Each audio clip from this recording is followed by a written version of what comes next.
नमस्कार बंधुरा ঝর্ণা किचन सबाइके स्वागत। आशा करी सबाई भालो आछेन। आजके आरेकटी रेसिपि निये आसछि। आजके तैरि करब कचुरमुखी दिये टक।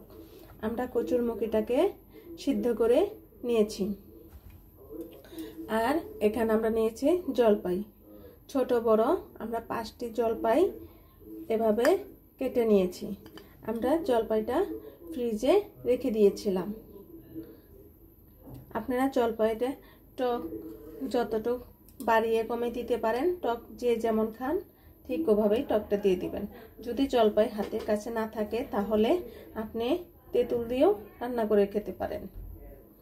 আমাদের প্রয়োজন লাগছে লবণ, ধনিয়ার গুঁড়ো, হলুদ গুঁড়ো আর এখানে আমরা 2টি শুকনো লঙ্কা এবং গোটা কয়েক সরষে। আমরা প্রথমে আমরা মুখিটাকে হাত দিয়ে এভাবে ম্যাশ করে নেব।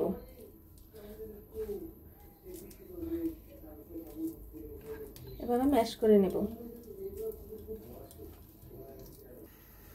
প্লিজ বন্ধুরা, আপনারা যারা এখনো সাবস্ক্রাইব করেননি আমার চ্যানেলটিকে, আপনারা অবশ্যই একটি সাবস্ক্রাইব করে দিবেন এবং একটি লাইক করে দিবেন।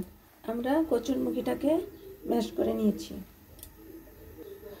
খুব সহজেই কচুরমুখির টকটি রান্না করব।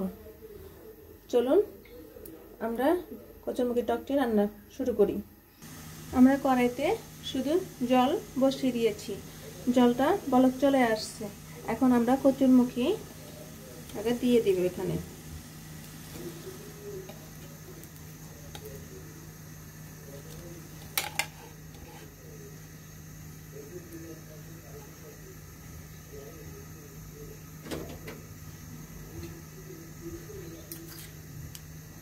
প্রয়োজন মতো লবণ দিয়ে দিব। এখন ভালোভাবে কচুরমুখিটাকে সিদ্ধ হয়ে গেলেই আমরা ডাল ঘুটনির সাহায্যে কচুরমুখিটাকে ভালোভাবে গুলিয়ে নিব।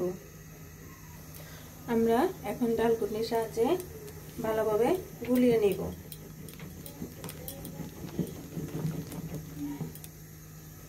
এখানে আমরা কোনো শুকনো লঙ্কার গুঁড়ো এবং কাঁচা লঙ্কাও দেব না। খুব সহজেই কচুরমুখির টকটি রান্না হয়ে যায়। এই চৈত্রের গরমে আপনি যদি এভাবে কচুরমুখি দিয়ে টক রান্না করেন তাহলে গরম ভাতের সাথে খেতে এতই টেস্ট হয় যা আপনি না খেলে বুঝতেই পারবেন না। কচুরমুখি টকটি কেমন হলো অবশ্যই কমেন্টে জানাবেন। এখন আমরা সামান্য হলুদ গুঁড়ো দিয়ে দিব। খুব সামান্য পরিমাণে, আধা চা চামচ পরিমাণের চেয়েও কম আমরা হলুদ গুঁড়ো দিয়ে দিব এবং 1 চা চামচ পরিমাণের মতো আমরা ধনিয়ার গুঁড়ো দিয়ে দিব।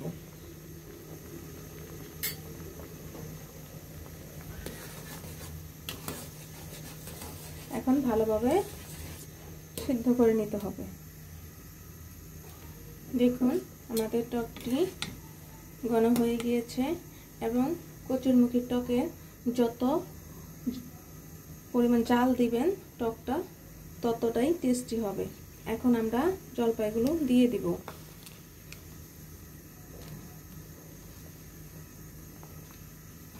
আপনারা চাইলে কচুরমুখি যখন একবারে বেশি করে কিনে সিদ্ধ করে টিপে সংরক্ষণ করে রাখতে পারেন। আমরা এখন কচুরমুখিটাকে আর 1 থেকে 2 মিনিট সিদ্ধ করে নিব। তারপর আমরা কচুরমুখিটাকে সম্বার দিয়ে নেব, তারপরে নামিয়ে নিব। আমাদের কচুরমুখিটি হয়ে গিয়েছে। এখন আমরা নামিয়ে সম্বার দিয়ে নেব। আমাদের কড়াইটি গরম হয়ে গিয়েছে। 1 চা চামচ পরিমাণের মতো আমরা সাদা তেল দিয়ে দিব। কারণ কচুরমুখির টকে খুব সামান্য পরিমাণে তেল লাগে। এখন শুকনো লঙ্কাটি দিয়ে দিব।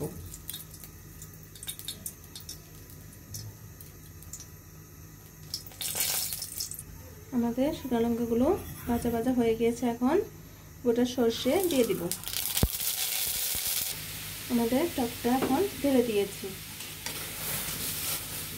আপনারা অবশ্যই লবণটা চেক করে দেখবেন। এই টকটা চৈত্রের রোদ্রের সময় ভাত, দুপুরে ভাতে খুবই খুবই টেস্ট হয় গরম ভাতের সাথে। আপনারা অবশ্যই রান্না করে খাবেন এবং কমেন্টে জানাবেন ভিডিওটি কেমন হলো।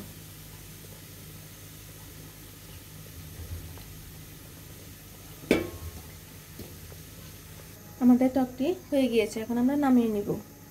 আমাদের কচুরমুখির টকটি হয়ে গিয়েছে। ভিডিওটি দেখার জন্য ধন্যবাদ। Thank you.